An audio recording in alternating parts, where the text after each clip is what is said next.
Hello student, welcome to NEET education channel. આપણે ગયા બે પાર્ટમાં સમજ્યા યુવી સ્પેક્ટ્રોસ્કોપી શું છે, તે કયા પ્રિન્સિપલ પર કાર્ય કરે છે, તેમજ તેનો રોલ શું છે, તે કેવી રીતના પીક આપે છે. તેના અંદર આપણે કોઈ સબસ્ટન્સ પર આપણે યુવીને લાઇટ પાસ આઉટ કરીએ છીએ તો આપણને શું થાય છે તેની અંદર, તે વિશેની માહિતી મેળવી હતી. તેમજ તેની અંદર થતી સંક્રાંતિઓ વિશેની વિસ્તૃત માહિતી પણ આપણે પાર્ટ 2માં જોઈ હતી. ઓકે, હવે આપણે આગળ વધીએ. તો આપણે જોયું ટ્રાન્ઝિશનો. એ ટ્રાન્ઝિશનોમાં કોઈ પણ સબસ્ટન્સ હોય તે સબસ્ટન્સ પર યુવીના કિરણો પાસ આઉટ થાય છે તો કેટલા પ્રકારની ટ્રાન્ઝિશન થાય છે તે જોઈ. તે ટ્રાન્ઝિશનમાં આપણે જે પણ બી થતી હશે ટ્રાન્ઝિશનો, તેમાંથી મેક્સિમમ ટ્રાન્ઝિશન પ્રમાણે આપણે તેની તરંગ લંબાઈ વિશે જોયું હતું કે તે પ્રમાણે કેટલી લાંબી તરંગ લંબાઈ મળે છે, ટૂંકી તરંગ લંબાઈ મળે છે, તે વિશે માહિતી મેળવી હતી.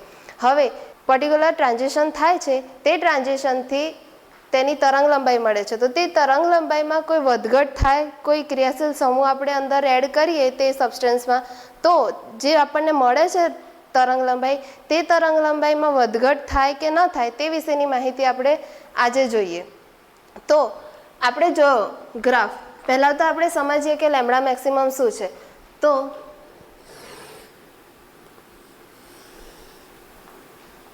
કોઈ પણ સબસ્ટન્સ છે, તે સબસ્ટન્સ પર યુવીના લાઇટ પાસ આઉટ કરી છે આપણે,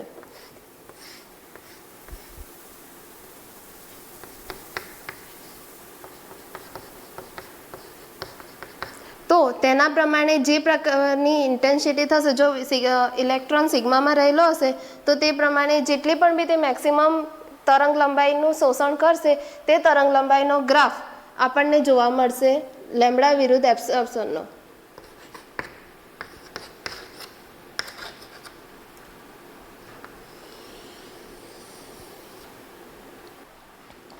આ જે છે એ આ પોઈન્ટ પર આપણી લેમ્બડા કેવી હશે? મેક્સિમમ, મતલબ તરંગ લંબાઈ કેવી હશે?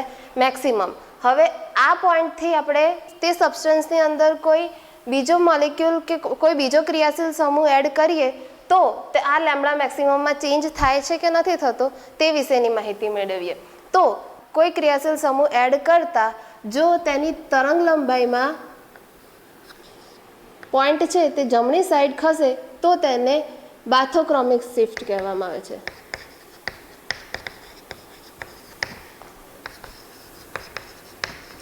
અને જો તે ડાબી સાઈડ ખસે તો તેને હિપ્સોક્રોમિક શિફ્ટ કહે છે.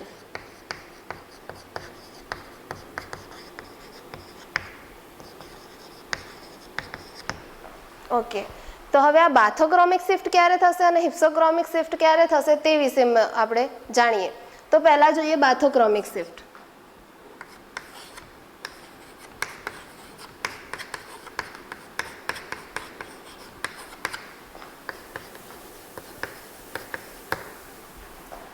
બાથોક્રોમિક શિફ્ટમાં શું થશે? તો બાથોક્રોમિક શિફ્ટ નોર્મલી રીતે આપણે જેમાં કોન્જ્યુગેશન વધારે હશે, ડબલ બોન્ડ વધારે હશે, તેમાં બાથોક્રોમિક શિફ્ટ આપણને જોવા મળશે. આપણે એક ઉદાહરણ લઈએ. પહેલાં એક ડબલ બોન્ડ લઈએ. એક ડબલ બોન્ડ ધરાવતો કોઈ આપણે સબસ્ટન્સ લીધો છે. હવે આની અંદર શું છે? આપણે પાઈ બોન્ડ છે, એક પાઈ બોન્ડ છે. માટે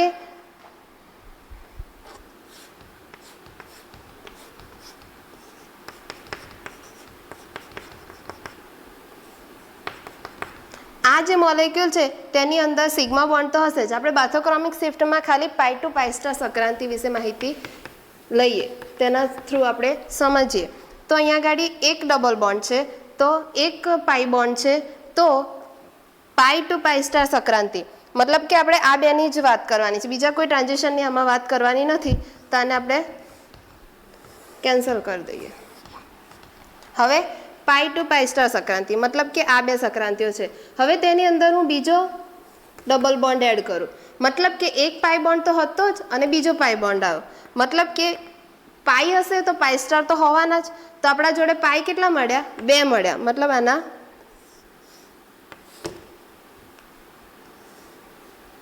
અને 2 પાઈ બન્યા. આ પાઈ 1, પાઈ 2, 2 પાઈ મળ્યા તો 2 પાઈ સ્ટાર પણ મળશે. પાઈ 1 સ્ટાર અને પાઈ 2 સ્ટાર. હવે જુઓ, જ્યારે એક જ હતો ડબલ બોન્ડ ત્યારે ઇલેક્ટ્રોન પાઈમાં રહેલો હતો. તો આ પાઈમાંથી પાઈ સ્ટારમાં જવા માટે એને ગેપ કેવી તમને દેખાય છે? વધારે દેખાય છે, બરાબર. તો આ જે છે એ એનર્જી કેટલી જોઈશે? આટલી જોઈશે.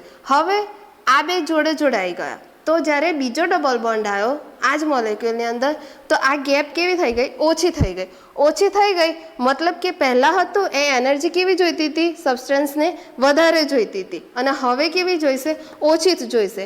મતલબ કે એનર્જીમાં શું થયું? અહીંયા આગળ એક ડબલ બોન્ડના આવવાથી ટ્રાન્ઝિશન કરવા માટે એનર્જીમાં શું થયો? ઘટાડો થયો. અને તમને ખબર છે કે એનર્જીમાં ઘટાડો થાય તો એનર્જી એ કોના રિલેટેડ છે? તરંગ લંબાઈના વ્યસ્ત પ્રમાણમાં છે. તો એનર્જી ઘટશે તો તરંગ લંબાઈ કેવી થવાની? વધવાની. અને તરંગ લંબાઈ વધશે તો તમને ખબર છે કે યુવી છે, યુવીના 3 પાર્ટ છે. તેમાંથી 200 નેનોમીટરથી ઓછી રેન્જ, 200થી 400 અને 400થી 800. તો જ્યારે તરંગ લંબાઈ વધશે તો એ કઈ સાઈડ જશે? તો કે 200થી 400, 400થી 800, મતલબ કે જમણી સાઈડ તે શિફ્ટ કરશે. જેમ જશે તેમ, જેમ જેમ તરંગ લંબાઈ વધશે તેમ. તો આપણે 2 ડબલ બોન્ડ હતા તેની જગ્યા પર આપણે 3 ડબલ બોન્ડ નાખીએ, 4 ડબલ બોન્ડ. જેટલા આપણે ડબલ બોન્ડ વધારતા જઈશું તેમ તેમ તેની તરંગ લંબાઈમાં શું થતો જશે? વધારો થતો જશે. અને તરંગ લંબાઈમાં વધારો થતો જશે તો તમને ખબર છે કે આ જે રેન્જ છે આ રેન્જમાં શું તમને મળે છે? આપણને કલરવાળા ટ્રાન્ઝિશનો જ મળે છે. મતલબ કે જાનીવાલી પીનારા જેવા રંગોનું અહીંયા ગાડી શું થાય છે? શોષણ થાય છે. મતલબ કે આપણને કોઈ પણ સબસ્ટન્સ છે તે સબસ્ટન્સનો કલર જે દેખાય છે, જો આટલાની અંદરની રેન્જમાં તેની લેમ્ડા મેક્સિમમ આવશે તો તે સબસ્ટન્સ કેવો મળશે? આપણને કલરવાળો મળશે. તો જેમ જેમ આ પાઈ બોન્ડ આપણે વધારતા જઈશું તેમ તરંગ લંબાઈ શું થતી જશે? વધતી જશે. અને વધતી જો તે 400થી 800ની રેન્જમાં આવી જાય તો તે સબસ્ટન્સ કેવો આપણને મળશે? કલરવાળો મળશે. એમ. તો અહીંયા આગળ શું થયું? આ જે ટ્રાન્ઝિશન હતું તેમાં સ્ટાર્ટિંગમાં એક જ પાઈ બોન્ડ હતો ત્યારે તેની એનર્જી આપણને વધારે જોઈતી હતી આની સાપેક્ષમાં, અને તરંગ લંબાઈ કેવી જોઈતી હતી? ઓછી. તેના માટે તરંગ લંબાઈ ઓછી મળતી હતી. હવે ધારીએ કે અહીંયા આગળ આપણને લેમ્ડા મેક્સિમમ કેટલી મળતી હતી? તો અહીંયા આગળ આપણને 170 મળતી હતી. તો અહીંયા આગળ આપણને લેમ્ડા મેક્સિમમ કેટલી મળશે? 217 નેનોમીટર મળશે. તો મતલબ કે સારી નીકળે છે કે જેમ જેમ આપણે ડબલ બોન્ડ વધારતા જઈશું મોલિક્યુલની અંદર તેમ તેમ આપણને યુવીના કિરણો વધારે એબ્સોર્પ્શન કરશે એનર્જીનું. અને જો એનર્જી વધારે જોઈશે તો આપણને શું મળશે? તરંગ લંબાઈ આપણને વધારે મળશે. અને જેમ જેમ તરંગ લંબાઈ વધારે મળશે તો આપણને તે સબસ્ટન્સ કેવો મળશે? આપણને કલરફુલ મળશે. ઓકે. તો અહીંયા આગળ શું થયું? જેમ જેમ ડબલ બોન્ડ વધારતા જઈશું તેમ પાઈ કેવા થતા જશે? પાઈ વધતા જશે, બરાબર. અને પાઈ વધતા જશે તેમ પાઈ વચ્ચેની ગેપ પણ શું થતી જશે? 2 પાઈ વચ્ચે, પાઈ અને પાઈ સ્ટાર વચ્ચેની ગેપ ઓછી થતી જશે. અને ગેપ ઓછી થતી જશે તો તેના માટે સંક્રાંતિ કરવા માટે આપણને એનર્જી પણ બી કેવી જોઈશે? ઓછી જોઈશે. અને એનર્જી ઓછી જોઈશે તો તરંગ લંબાઈ આપણને કેવી મળશે? વધારે મળશે. અને તરંગ લંબાઈ વધારે મળશે તો આપણને એક જે સબસ્ટન્સ છે તે સબસ્ટન્સ આપણને કેવો મળશે? કલરફુલ મળશે. ઓકે. તો અહીંયા આગળ શું થયું? પહેલાં એક જ હતો ત્યારે આપણને જોઈએ કે ત્યારે તેની આપણે જોઈએ કે આ પોઈન્ટ પર આપણને લેમ્ડા મેક્સિમમ મળતી હતી. પરંતુ જ્યારે આપણે ડબલ બોન્ડ એડ કર્યા ત્યારે તેની તરંગ લંબાઈમાં શું થયો? વધારો થયો. વધારો થયો મતલબ કે આ તરંગ લંબાઈ છે તે તરંગ લંબાઈ થોડી જમણી તરફ ખસી. એટલે ડબલ બોન્ડ જેવા ક્રિયાશીલ સમૂહ આપણે અંદર એડ કર્યા તો તરંગ લંબાઈ વધી. અને તરંગ લંબાઈ વધી તો તે શિફ્ટને કેવી શિફ્ટ કહીએ છીએ? આપણે બાથોક્રોમિક શિફ્ટ કહીએ છીએ. ઓકે. હવે આ વાત થઈ બાથોક્રોમિક શિફ્ટની. હવે આપણે આ સબસ્ટન્સને આપણે 2 દ્રાવકમાં ઓગાળીએ. એક કેવો છે? ધ્રુવ્ય છે અને એક અધ્રુવ્ય છે. મતલબ કે પહેલાં આપણે એનહેક્ઝનમાં ઓગાળીએ તો આપણને કેવું પીક મળે છે? આ પાઈ છે અને આ પાઈ સ્ટાર છે. તો આપણને એનર્જી કેવી મળે છે? આટલી મળે છે. પરંતુ જ્યારે આપણે H2O ઓગાડીએ આ જ મોલેક્યુલને, આ એનર્જી કોના માટે છે? હેક્ઝેનના માટે છે એનર્જી. હવે જ્યારે આપણે H2O એટલે કે H2O કેવો છે? ધ્રુવ્ય છે. તો તેની અંદર આપણે એડ કરીએ તો શું થાય છે? અહીંયા ગાડી આ એનર્જી તો આટલી જ રહે છે પાઈની એનર્જી, પરંતુ ફેરફાર કોની એનર્જીમાં થાય છે? પાઈ સ્ટારની એનર્જીમાં થાય છે કે આ પાઈ સ્ટારની એનર્જી થોડી શું થઈ જાય છે, ઘટી જાય છે અને તે પાઈ સ્ટાર અહીંયા આવે છે. માટે આ એનર્જી કેવી થશે, આની સાપેક્ષમાં આ એનર્જી વોટરની કેવી થશે, ઓછી થશે. મતલબ કે પાઈમાં રહેલો ઇલેક્ટ્રોન પાઈ સ્ટારમાં જવા માટે જો દ્રાવક વોટર હશે તો તેને એનર્જી કેવી જોઈશે, આની સાપેક્ષમાં ઓછી જોઈશે. મતલબ કે અહીંયા જેટલી એનર્જી વધારે આવશે અહીંયા આગળ તેની તરંગ લંબાઈ કેવી મળવાની, ઓછી મળવાની આની સાપેક્ષમાં. અને અહીંયા આગળ તરંગ લંબાઈ કેવી મળશે આપણને, વધારે મળશે. કોની સાપેક્ષમાં, હેક્ઝનવાળા દ્રાવકની સાપેક્ષમાં. આ ઉત્તેજિત અવસ્થા છે તે ઉત્તેજિત અવસ્થા કેવી છે, ધ્રુવીય છે. મતલબ કે એની એનર્જી કેવી થઈ છે, ઘટી છે. માટે હવે કઈ રીતે ઘટી તે સમજીએ. તો અહીંયા આગળ શું થાય છે, આપણે કોઈ ઉદાહરણ તરીકે લઈએ. આપણે એમો ડાયાગ્રામ જોઈ લીધો.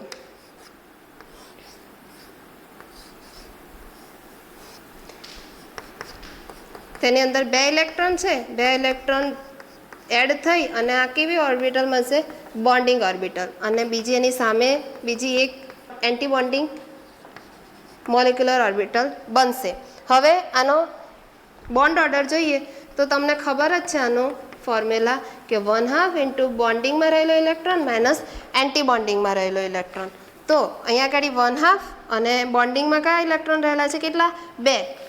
તો 1/2 ઇન્ટુ 2 ઓછા એન્ટી બોન્ડિંગમાં કેટલા રહેલા છે, 0, એટલે 0. મતલબ આનો આન્સર કેટલો આવશે, 1 આવશે. હવે કોઈ બીજો સબસ્ટન્સ એવો છે કે જેના અંદરથી આપણે આ પાઈ સ્ટારમાં ઇલેક્ટ્રોન જાય છે. હવે પાઈ સ્ટારમાં ઇલેક્ટ્રોન ગયા, આપણો દ્રાવક કેવો છે, ધ્રુવીય છે. તો પાઈ સ્ટારમાં ઇલેક્ટ્રોન ગયા તો હવે શું થયું, બોન્ડિંગમાં કેટલા રહ્યા, 2 અને એન્ટી બોન્ડિંગમાં કેટલો રહ્યો, 1. મતલબ કે હવે ઇક્વેશન આપણે કરીશું તો બોન્ડિંગમાં કેટલા રહ્યા, 2 અને એન્ટી બોન્ડિંગમાં 1. તો આનો આન્સર કેટલો આવશે, 1/2. મતલબ કે જ્યારે બોન્ડિંગમાં છતાં ઇલેક્ટ્રોન ત્યારે તેનો બોન્ડ ઓર્ડર કેટલો હતો, 1 હતો. અને એન્ટી બોન્ડિંગમાં આવ્યો મતલબ કે તેનો બોન્ડ ઓર્ડર શું થયો, ઘટ્યો. બોન્ડ ઓર્ડર ઘટ્યો તો જો બોન્ડ ઓર્ડર ઘટે તો તમને ખબર છે કે બોન્ડ લેન્થ શું થાય, વધે. અને બોન્ડ લેન્થ વધે તો બોન્ડ સ્ટ્રેન્થ શું થાય, ઘટે. મતલબ કે ઉદાહરણ તરીકે લઈએ એસ કાર્બોનિલ કમ્પાઉન્ડ.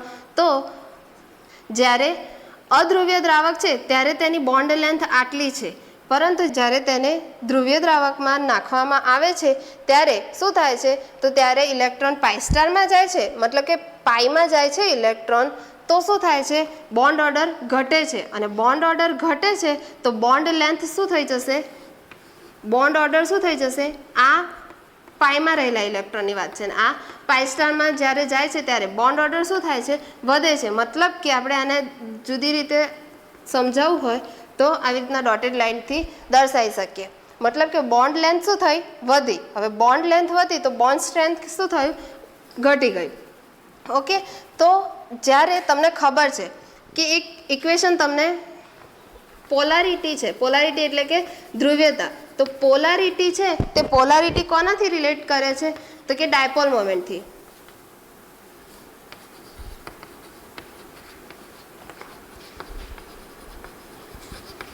તો ડાયપોલ મોમેન્ટ એ કોનાથી છે, ડાયપોલ મોમેન્ટનું એક ઇક્વેશન છે કે એ ચાર્જ ઇન્ટુ ડિસ્ટન્સ પર આધાર રાખે છે. મતલબ કે જો મોલેક્યુલની અંદર ચાર્જ વધશે તેમ શું થશે, તેની પોલારિટી પણ બી શું થવાની, વધવાની. અને જો ડિસ્ટન્સ વધશે બે પરમાણુઓ વચ્ચેનું તો પણ પોલારિટી શું થવાની, વધવાની. મતલબ કે અહીંયા આગળ સ્ટાર્ટિંગમાં ડિસ્ટન્સ આટલું હતું અને હવે ડિસ્ટન્સ શું થયું, વધ્યું. ડિસ્ટન્સ વધ્યું તો શું થશે કે પોલારિટી શું થવાની, આની સાપેક્ષમાં ડિસ્ટન્સ વધ્યું માટે પોલારિટી કોની વધવાની, પોલારિટી આ જે પાઈ સ્ટારમાં રહેલો છે ઇલેક્ટ્રોન તેની વધવાની. નો ડાઉટ પાઈમાં પણ પોલારિટી તો છે જ, પરંતુ જ્યારે ઇલેક્ટ્રોન પાઈ સ્ટારમાં જાય છે ત્યારે તેની પોલારિટીમાં શું થાય છે, વધારો થાય છે. તો જ્યારે ઇલેક્ટ્રોન છે તે પોલારિટીમાં વધારો થાય તો આ જે છે પાઈ સ્ટાર એની એનર્જી થોડીક ઘટી જાય અને ઘટીને થોડી આટલી આવી જાય. મતલબ કે હવે આની સાપેક્ષમાં આ જેમાં રહેલો ઇલેક્ટ્રોન છે તેને કેવું જોઈશે, એનર્જી કેવી જોઈશે, આની સાપેક્ષમાં ઓછી જોઈશે. અને તરંગ લંબાઈ કેવી જોઈશે, આની સાપેક્ષમાં આપણને અહીંયા આગળ કેવી મળશે, વધારે મળશે. તો અહીંયા આગળ શું થયું, તરંગ લંબાઈ વધારે થઈ. મતલબ કે આ જે સ્ટેટ હતું આ સ્ટેટમાં ઉત્તેજિત અવસ્થા કેવી છે, ધ્રુવીય છે તેમ કહેવાય. અને ઉત્તેજિત અવસ્થા ધ્રુવીય છે માટે અહીંયા શું થયું, એનર્જી ઘટી. અને એનર્જી ઘટી તેથી વેવલેન્થ વધી. અને વેવલેન્થ વધી તો સ્ટાર્ટિંગમાં જો આપણને વેવલેન્થ અહીંયા વધે છે તો આપણે અહીંયા આગળ કઈ શિફ્ટ થઈ? બાથોક્રોમિક શિફ્ટ થઈ. તો પાઈ ટુ પાઈ સ્ટાર સંક્રાંતિ થાય છે તે પાઈ ટુ પાઈ સ્ટાર સંક્રાંતિમાં કઈ શિફ્ટ આપણને જોવા મળી? બાથોક્રોમિક શિફ્ટ. ઓકે, હવે આપણે જોઈએ એન ટુ પાઈ સ્ટારમાં non bonding to pi star સંક્રાંતિ છે. અહીંયા ધરાસ્થિતિ કેવી છે? નોન બોન્ડિંગ છે અને ઉત્તેજિત અવસ્થા કઈ છે? પાઈ સ્ટાર છે. હવે શું થાય છે? અહીંયા આગળ ધરાસ્થિતિ છે તે વધારે ધ્રુવ્ય છે. તો આગળની જે ટ્રાન્ઝિશન હતી પાઈ ટુ પાઈ સ્ટાર તેમાં કઈ અવસ્થા ધ્રુવ્ય હતી? તો કે ઉત્તેજિત અવસ્થા ધ્રુવ્ય હતી. અને આ જે કેસ છે આ કેસમાં કઈ સ્થિતિ ધ્રુવ્ય છે? તો નોન બોન્ડિંગ આ વાળી ધ્રુવ્ય છે. મતલબ કે એની એનર્જી શું થશે? ધ્રુવ્યતા વધશે તો એનર્જી ઘટશે. મતલબ કે આ એનર્જી થોડીક ઘટી જશે અને આ પાઈની એનર્જી આટલી રહેશે. મતલબ કે આ જે છે સ્ટાર્ટિંગમાં એને એનર્જી નોન બોન્ડિંગમાં રહેલા ઇલેક્ટ્રોનને આટલી એનર્જી જોઈતી હતી હેક્ઝેનના કેસમાં. તો હવે જ્યારે વોટરના કેસમાં આવે છે, દ્રાવક તરીકે આપણે વોટર નાખીએ તો તેની એનર્જી શું થઈ જશે? આની સાપેક્ષમાં એનર્જી કેવી થઈ જશે? વધી જશે. તો અહીંયા આગળ આની સાપેક્ષમાં એનર્જી વધશે તો વેવલેન્થ કેવી થવાની? આના સાપેક્ષમાં વધારે થશે અને અહીંયા એનર્જી વધારે થશે તો વેવલેન્થ આની કેવી થવાની? ઓછી થવાની છે. હવે કેમ આ નોન બોન્ડિંગ વાળી જ પોલર બનશે તો એ જોઈએ. તો આપણે વોટરના કેસમાં લીધું, અહીંયા આગળ આપણે H2O છે તો આ બંને વચ્ચે શું થશે? હાઇડ્રોજન બોન્ડ બનશે. મતલબ કે અહીંયા આગળ કયો બોન્ડ બન્યો? હાઇડ્રોજન બોન્ડ બન્યો. માટે અહીંયા જો હાઇડ્રોજન બોન્ડ બનશે તો નોન બોન્ડિંગ આ જે અહીંયા નોન બોન્ડિંગ વાળા ઇલેક્ટ્રોન છે તે જ હાઇડ્રોજન બોન્ડમાં પાર્ટ લેશે. તેમાં પાઈવાળા ઇલેક્ટ્રોન હતા તે આની સાથે પાર્ટ લેતા નહોતા, પણ અહીંયા આગળ તો નોન બોન્ડિંગ ઇલેક્ટ્રોન છે અને નોન બોન્ડિંગ ઇલેક્ટ્રોન શું પાર્ટ લેશે? આ H2O સાથે હાઇડ્રોજન બોન્ડ બનાવશે અને હાઇડ્રોજન બોન્ડ બનાવશે તો તેની એનર્જી કેવી થવાની? આ જ્યારે ધરા સ્થિતિ છે ત્યારે ધરા સ્થિતિમાં જ એની એનર્જી કેવી થવાની? ઘટી જવાની. અને ઘટી જશે તો તેની એનર્જી કેવી જોઈશે? ઇલેક્ટ્રોનને ટ્રાન્ઝિશન કરવા માટે વધારે જોઈશે. માટે એનર્જી કેવી જોઈશે આપણને?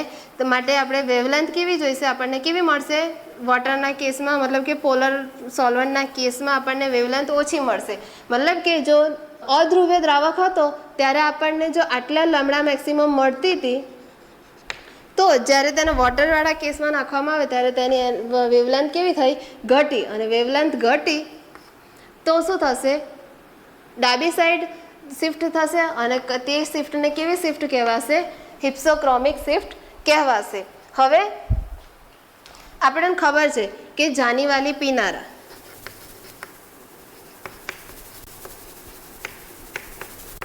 મતલબ કે આ શિફ્ટ આ સાઈડ જાય છે, મતલબ આમ જાય છે તો આ સાઈડ કયો છે? રા મતલબ રાતો. રાતો મતલબ રેડ શિફ્ટ. મતલબ આ શિફ્ટને આપણે બીજે કયા શિફ્ટ તરીકે ઓળખી શકીએ? રેડ શિફ્ટ તરીકે ઓળખી શકીએ. અને ડાબી સાઈડ જતાં કેવું થતું જાય છે? વાદળી ટાઈપનું. મતલબ આને કઈ શિફ્ટ તરીકે ઓળખી શકીએ? બ્લુ શિફ્ટ તરીકે ઓળખી શકીએ. ઓકે, આ થઈ હિપ્સોક્રોમિક શિફ્ટ અને બાથોક્રોમિક શિફ્ટ. તો હિપ્સોક્રોમિક શિફ્ટ અને બાથોક્રોમિક શિફ્ટ એ તરંગ લંબાઈના વધઘટ પરથી આપણે બાથોક્રોમિક શિફ્ટ અને હિપ્સોક્રોમિક શિફ્ટ વિશે માહિતી મેળવી શકીએ છીએ. આપણે જોયું કે જો તરંગ લંબાઈ વધે તો બાથોક્રોમિક શિફ્ટ, ઘટે તો હિપ્સોક્રોમિક શિફ્ટ. આ વાત થઈ આપણે તરંગ લંબાઈની. હવે વાત આવી એબ્સોર્બન્સની કે જો એ વધે તો કઈ શિફ્ટ? ઘટે તો કઈ શિફ્ટ? તો વધે તો હાઇપરક્રોમિક શિફ્ટ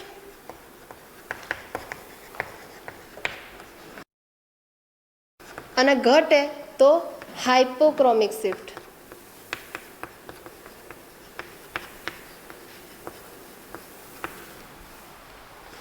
મતલબ કે કોઈ મોલેક્યુલની અંદર કોઈ એવા ગ્રુપ એડ કરવામાં આવે તો એનર્જી શું થાય? વધે. અને એનર્જી વધે તો શું થાય? તેનામાં હાઇપોક્રોમિક શિફ્ટ થાય. અને જો એનર્જી ઘટે તો શું થાય? હાઇપોક્રોમિક શિફ્ટ થાય. આપણે ઉદાહરણ તરીકે લઈએ તો પિરિડીન છે. પિરિડીન જ્યારે નોર્મલ પિરિડીન છે, આ પિરિડીન પર આપણે યુવીના કિરણો પસાર કરવામાં આવે તો આપણને એનર્જી આટલે મળે છે. અને જો આની અંદર એક ગ્રુપ એડ કરવામાં આવે 2 મિથાઇલ પિરિડીન તો તેની એનર્જીમાં શું થાય છે? વધારો થાય છે. મતલબ વધારો થયો મતલબ કે આ જે છે પિરિડીનમાંથી 2 મિથાઇલ પિરિડીનમાં આપણે કન્વર્ટ કરીએ તો આપણે એનર્જી શું થઈ? વધી. અને એનર્જી વધી તો કઈ શિફ્ટ થઈ? હાઇપરક્રોમિક શિફ્ટ થઈ. તેવી જ રીતે આપણે બીજું ઉદાહરણ તરીકે લઈએ બાયફિનાઇલ. તો બાયફિનાઇલ છે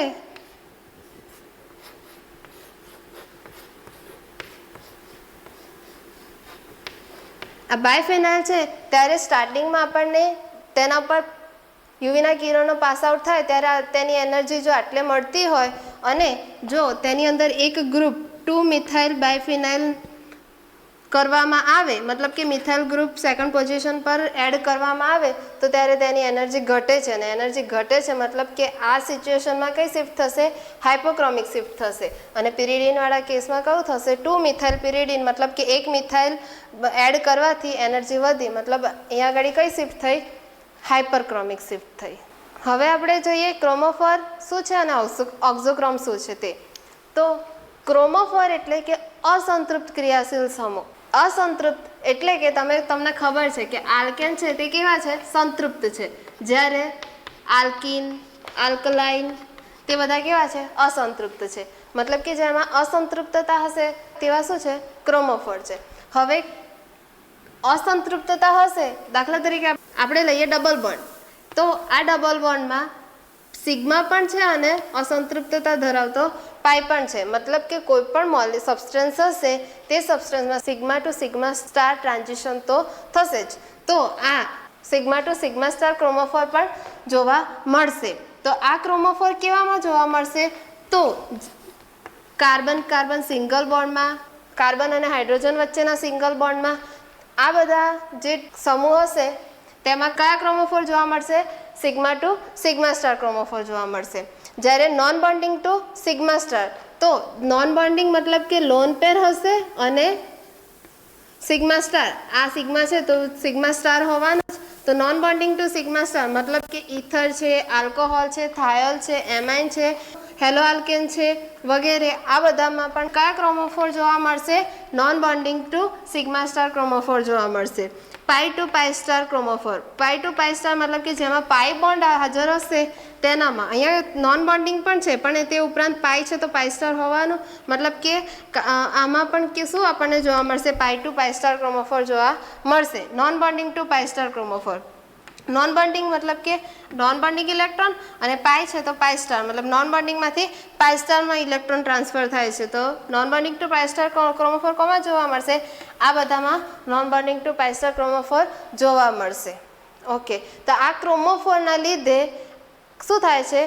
આ જે ક્રોમોફોર છે તેના લીધે ટ્રાન્ઝિશન થાય છે અને ટ્રાન્ઝિશન થાય છે તો આપણને એનર્જી મળે છે અને એનર્જી મળે છે તો આપણને તરંગ લંબાઈ મળે છે અને તરંગ લંબાઈ પરથી આપણે જાણી શકીએ છીએ કે તે જે સબસ્ટન્સ છે તે સબસ્ટન્સ કલરલેસ છે કે કલરવાળો છે, તેની મેક્સિમમ તરંગ લંબાઈ કેટલી છે તે બધું આપણે આ બધા ક્રોમોફોર વડેના યુઝ વડે જાણી શકીએ છીએ. ઓકે. આ વાત થઈ આપણી ક્રોમોફોરની કે ક્રોમોફોર શું કરે છે?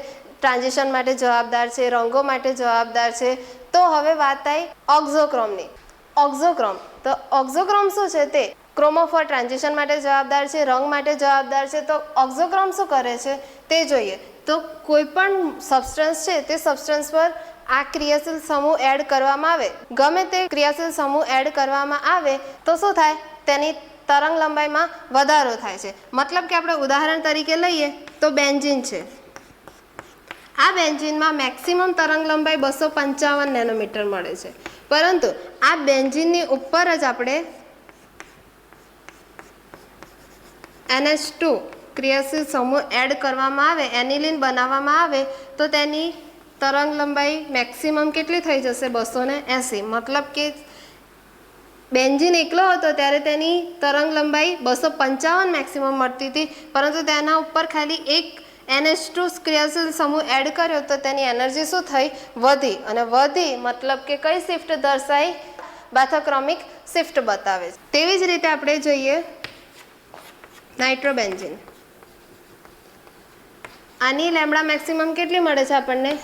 268 નેનોમીટર અને આ નાઇટ્રો બેન્ઝીન ઉપર એક ક્રિયાશીલ સમૂહ NH2 મતલબ કે પેરાનાઇટ્રોએનિલિન બનાવવામાં આવે તો તેની લેમ્બડા મેક્સિમમ કેટલી મળે છે 281 નેનોમીટર મતલબ કે શું થયું અહીંયા વધારો થયો આ પ્રમાણે અહીંયા કેટલો હતો 255 માંથી 280 અને 268 માંથી 281 મતલબ કે લેમ્બડા મેક્સિમમમાં શું થાય છે ફેરફાર થાય છે તો ક્રોમોફોર ઉપર ઓક્ઝોક્રોમ એડ કરવામાં આવે તો તરંગ લંબાઈમાં શું થાય છે વધઘટ થાય છે ઓકે તો આજે આપણે જોયું કે તરંગ લંબાઈમાં કઈ રીતે વધઘટ થઈ શકે તેમજ એનર્જીમાં કેવી રીતે વધઘટ થઈ શકે તે વિશે જો તરંગ લંબાઈમાં વધે તો બાથોક્રોમિક શિફ્ટ ઘટે તો હિપ્સોક્રોમિક શિફ્ટ એનર્જી વધે તો હાઇપરક્રોમિક શિફ્ટ ઘટે તો હાઇપોક્રોમિક શિફ્ટ એ બધી શિફ્ટો વિશે માહિતી મેળવી